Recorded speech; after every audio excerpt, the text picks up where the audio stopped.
After completing my inquiry activity, I wanted to discuss the inquiry continuum and the location on the inquiry continuum where our project to clean water um, would land. And so for the first section, where we're looking at learners are engaged in scientifically oriented questions. In this particular part, the question or problem was given by the teacher. And so this was a more teacher guided aspect of the project. Um, but that's pretty much where it stops. Given question 2 here under essential features, learners give priority to evidence, which allows them to develop and evaluate explanations that address scientifically oriented questions. We were given a little bit more guided information on that, but it was a little more learner self-directed in the fact that we did have a website we were to go to.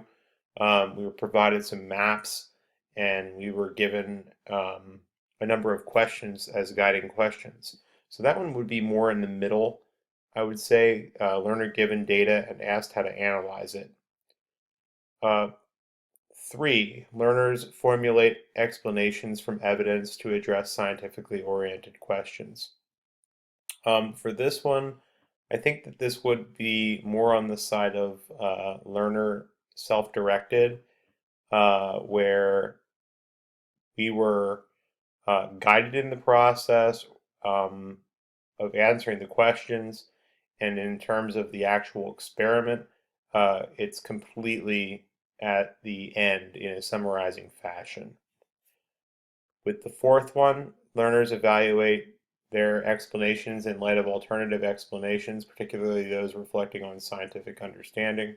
For this one, once again, we're in the learner self-directed, in that we are independently examining other ways in which this could be done.